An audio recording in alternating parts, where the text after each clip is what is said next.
What's up, guys? This video is going to be teaching you about liquidity. And let me just get this point forward before I even advance into further, because some of you were asking me about this. But if you can understand this concept right here, if you can just simply understand what this word truly means and how it's applicable to these charts right here, you'll be more than capable of generating profits. Obviously, there's more steps that go into it, and you need confluences and you need things to trade off of this. But this is the foundation for everything that is to come in terms of the market. So when I first started learning liquidity, I spent literally months learning it because it was so hard for me to grasp. Hopefully this can clear that up and it'll be a lot easier for you to understand. So what is liquidity?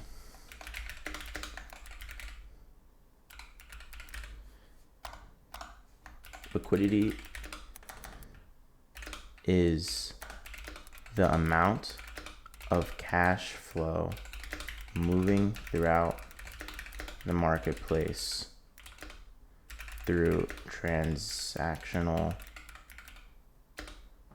processes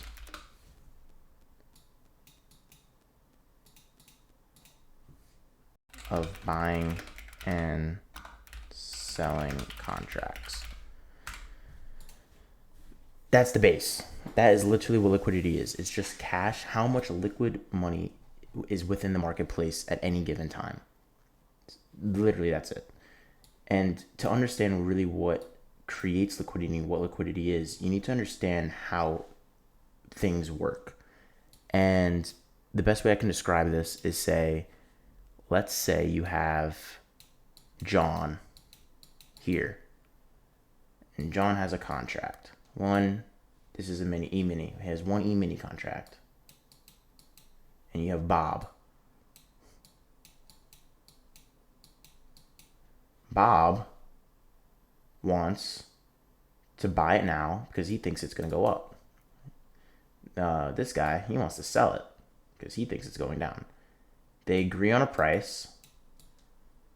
And once they agree on this dollar figure, the transaction happens. They exchange. Now, in order for this guy, Bob, to buy this E-mini contract from him, he has to sell it. So that is literally the premise of it. In order to have an order filled within the marketplace, you need someone to either buy or sell you the contract. And that's just how it works. You can't there's no unlimited amount of contracts. You need a buy and sell. And that's where buying and selling pressure comes in. But that's a farce. We'll get into that eventually. But for the basis, you need to understand that in order to have an order filled within the marketplace, an opposite corresponding order has to be placed as well at your price, at the price that you agree on. So the next thing we have to understand is, so if you guys are agreeing on a price, then how do these candles move? Well, obviously a lot of people are buying here. Some people would say a lot of people selling, buying, this, indecision, a lot of orders, whatever. You need to understand where liquidity is going to be and why the market moves. So in order for the market to dramatically move up or dramatically move down, there needs to be a large quantity of orders to spool it. And I'm talking millions of dollars. I'm talking hundreds of millions of dollars of contracts are needed just for this to move. Quite literally, it can't move any other way. You need people to fill those contracts. And that's what banks do. Banks buy a fuckload of contracts or have a lot, and they try to push it into any given direction because they want to get the best entry and the best exit on any price that they can get. So in order for the bank to do that, with these large orders, they need opposite corresponding liquidity to fulfill these orders in order to move the price in any given direction that they want it to go in. So what do they do? How does that work? Well, you need a quarter. If they're selling at millions at a time, they need a bunch millions buying it in order to even fill that order so they can short the contract. So where is that liquidity going to be? Where are all those orders going to be within the marketplace? Where are they? And I'll tell you where they are. They're limit orders. So let's say, to explain, if you're shorting a stock, let's say your stop loss is here. Regardless of what you trade, whether you trade smart money concepts or supply and demand, both retail ideologies always use the methodology of placing your stop loss at the end of a high before a breakout, or the high or the low before change in state of delivery, or whatever it is. That is typically where people put their stop losses, regardless. And that means that they're going to have orders here. They're going to have a sell order here. This order right here, this stop loss order, this acts as liquidity, as well as your take profit order. There's still pending orders that are waiting to be filled. So what market makers do, and they're very smart about this, is you need key levels in order to trade. And they're also time-based. So let's say, now we're going to get more into the nitty-gritty of it, and I might be going just about everywhere right now, but this is 0 o'clock. This is start of Friday. This is 9:30, right? And we'll mark out 4 o'clock. This is the day close. So this is New York session close. So start of the day, New York session open, New York session close.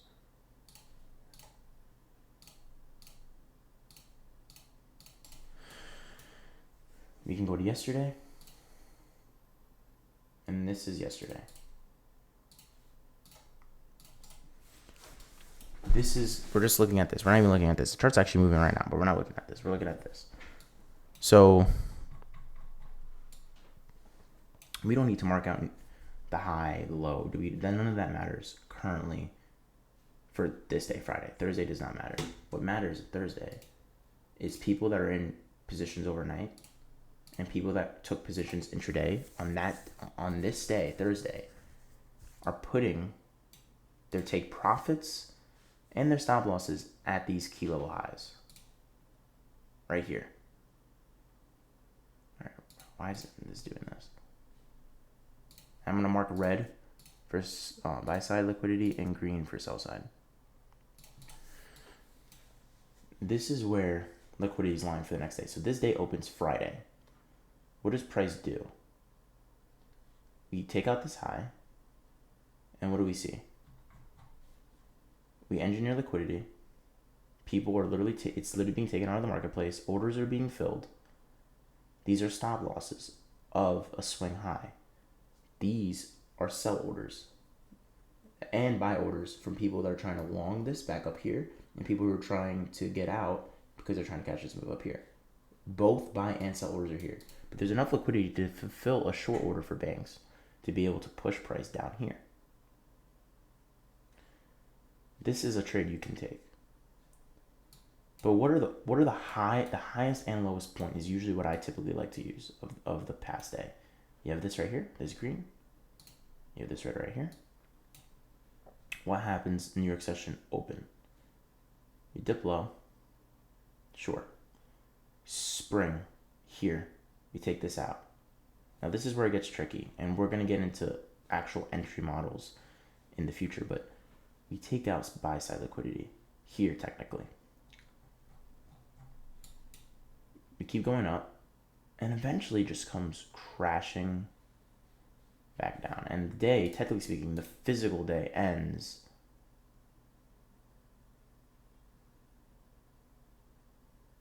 oh, it's Friday, there's no Asian session. Should have picked a different day. But typically, it will continue this trend even after the day. It'll start going down towards afternoon, and it will continue to keep going down until it takes out sell side again, and then it'll do the same thing again and again. Now you have higher time frame biases. So if you go on a 4-hour chart, you might see different liquidity pools being swept and taken out. And that helps you build your narrative of knowing your bias. But that will be a separate video of knowing which liquidity pools to target, whether you're targeting sell side or buy side for the day. It's based on your higher time frame narrative.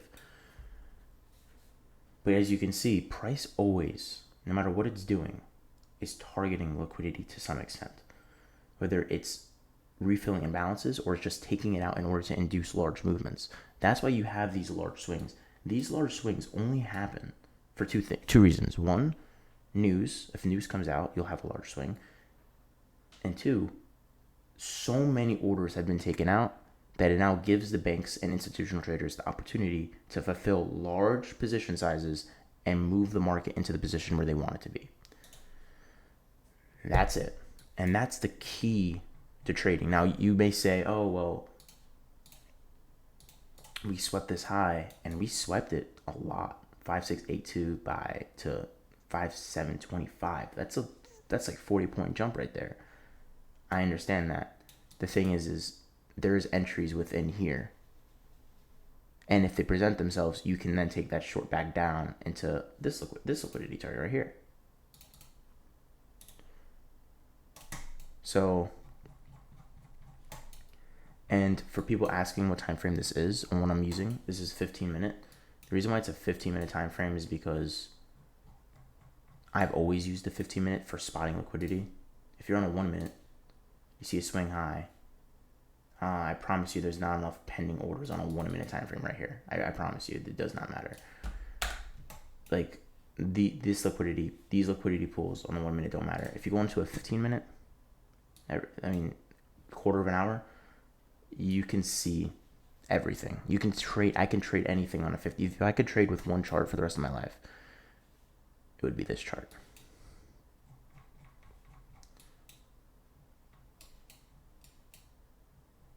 Let's go back. Let's look at more examples.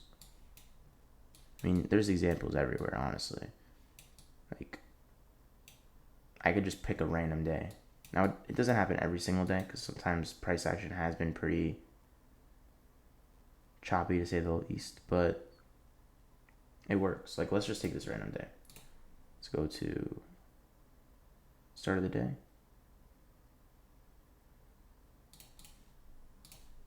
Previous day. Oh, this is a Monday, bro. Are you kidding me?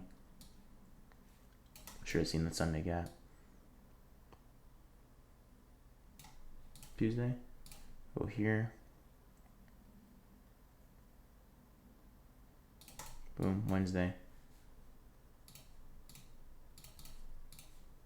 And then Wednesday, 9:30. Okay. What do we see here? Now again, this is choppy price action. I don't really want to get you guys very confused on all this. And a lot of this, oh my god, a lot of this will make much more sense in further videos, but you have a low here. You have your high here. This is the entire range of the day. The entire range of the day. This is more of a retracement. This is a bad example. This day it was a retracement day.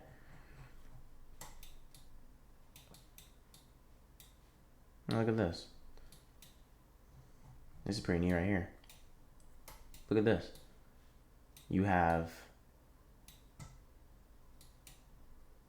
previous day. We're on Wednesday here, and we have highs. All these highs from Wednesday, Tuesday, Monday, Friday, Sunday, even going back to last week, of all these highs right here. These are relatively equal highs, so there's a lot of liquidity there. Will be in further videos as well. And you have this high that's failed to take out too. But you have all these highs here. These are previous day relatively equal highs. Whenever you see two lows or highs that are relatively equal with one another, or a very shallow break, see this high right here? Zoom in on this actually. This is important. This high right here at 5694.75 is established. And it comes back down, right? Retraces. Comes back up. It breaks it by 1 point.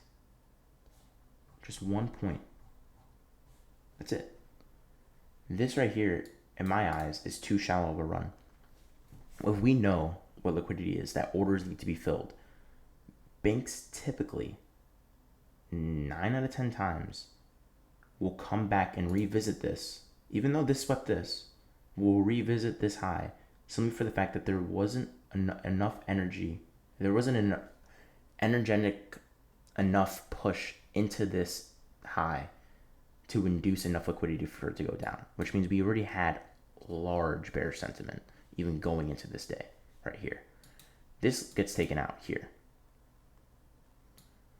We see that there's other liquidity targets though up here after a large downtrend up. So these will most likely be taken out as well. We tap into this, and then around 15-minute, you can scale down to like a 1 minute if you really want to. Oh my god, I lost where I am. That's insane.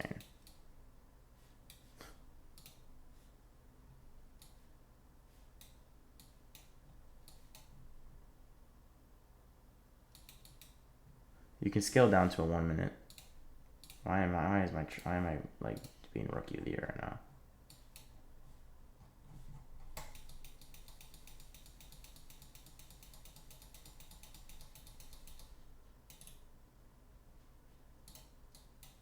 All right, I'm going to go back to 15 minutes. 1 minute's so much scrolling. But you can break down. You can go into smaller time frames to see what it's going to react to. Look, we know it's going to hit this because it's relatively equal, and this is a shallow break. Where is price most likely to go after tapping into this? Like, where is it going to go? Where should it go? Breaks this here and here. Now, most people will just try to sell. Oh, it's going to break this and sell. Oh, it's going to break this one and sell. It might have worked for you this year. It would have worked for you here. But you can't sell. You wait for an entry, and entry models will be invented eventually. But the whole point is, it doesn't matter how much it goes through. Yes, here it went down shallow, so I expect it to go back in. But if it goes in a very large amount, I'm not very worried about it, because by the time my entry model actually pops up, or you're given an entry model that you're comfortable with, you'll get in at a good price to sing it down or up, regardless of what you're doing. So that's not an issue of how much it goes up or below a level.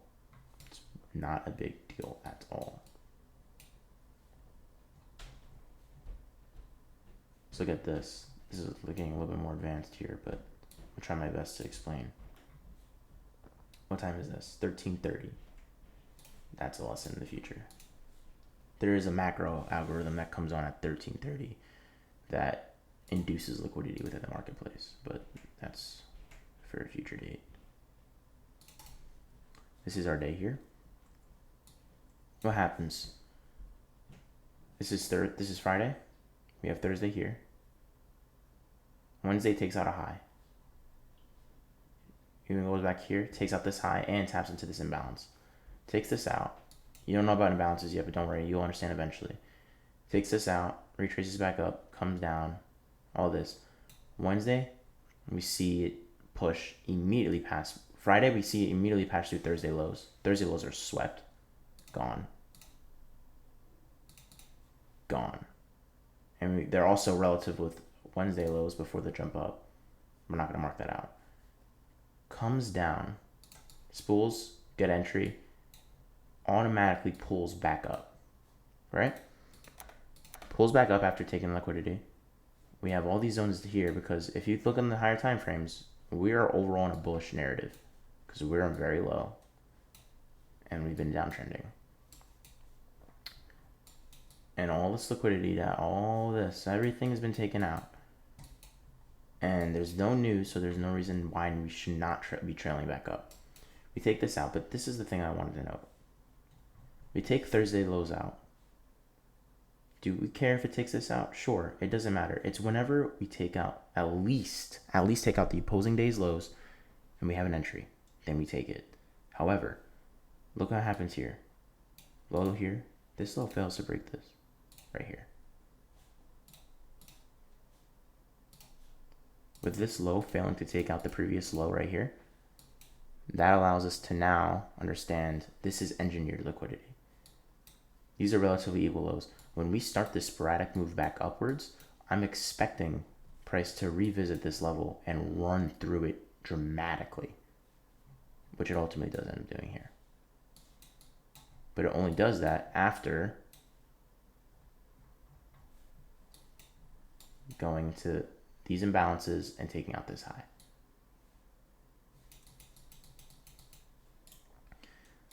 I mean, again, this is very choppy price action, and you need to understand a lot more things than just liquidity to really understand what it's doing. Back when I was learning liquidity, markets were not this difficult to navigate. But ultimately, you need to understand that what liquidity is a person selling something, a contract, to another individual who's willing to buy it at agreed upon price.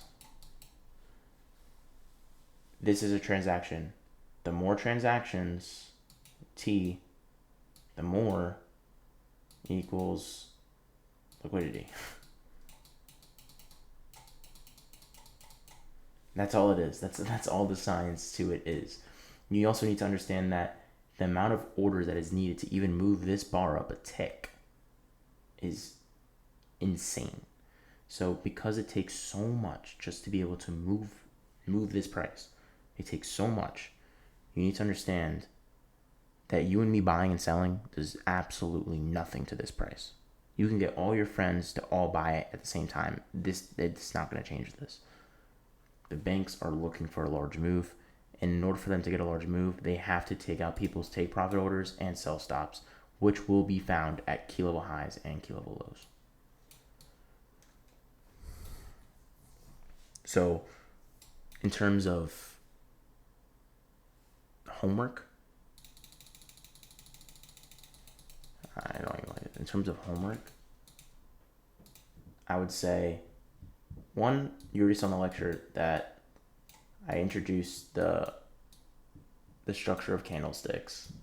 I already did that. I already explained what an uptrend is. Higher highs, higher lows. And I already explained what a downtrend is. Higher highs. Lower highs, lower lows. I already explained that. Now you need to understand that trends don't last forever. They don't. So when do we know a trend's going to reverse or it tops? We wait for it to run through a previous day high or low. And then after we run through this previous day high or low, we wait. We need to make it sure that it's aligned with our bias. We'll understand bias later, but right for now, just look at the chart. And just look at the chart. Look at it running above the high and low. And look at the sharp reaction after it does that.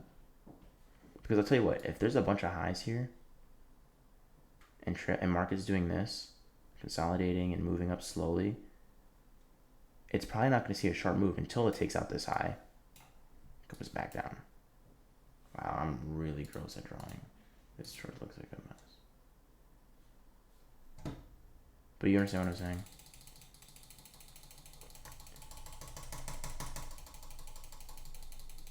Oh, snap.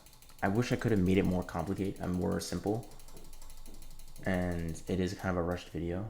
But for your homework, just I want you to spot trend. And then when does it reverse?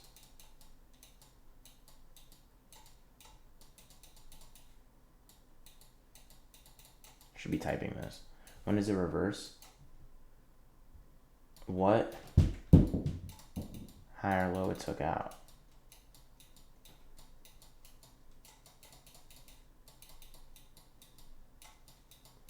And just in your head, just keep thinking the market is going to move towards where people are willing to fill in a large order because they're looking for a large order. They're looking for it every day, New York session. Every day they're looking for it. Where is that order going to be filled? Where is it going to be filled? And I need to be there when it's about to get filled. And I'm not going to place my order Once I see a low taken out and I have a bullish bias, I'm like, oh, this is beautiful. I'm not gonna instantly press buy once that low is taken out, because I know it's gonna get run through substantially most of the time, because they need to fill in those orders. I'll wait for an entry, which will be eventually learned, and then I'll enter the marketplace. But you have to understand that this is the whole basis of smart money concepts and trading. And if you don't get this, you're not going to get anything else. So this is the most difficult thing to understand. It's not just me saying that. Everyone will tell you this is the most difficult thing to understand. But once you understand this just concept, you can literally do anything. So I hope this video clears up what liquidity is and how it works. I'm a little upset, not the best introduction, I'll be honest. It's really not. But I mean, these markets have been really bad, really poor, and I'm not the only one that's noticing that. It's very sporadic, it's very impulsive, it's very volatile, and you're going to learn other concepts to be able to navigate the marketplace properly. But just for now, this will have to, these chart patterns will have to do. And I also have more clear and coherent pictures that are posted within the PowerPoint if you guys want to revisit that. So, Coach X out.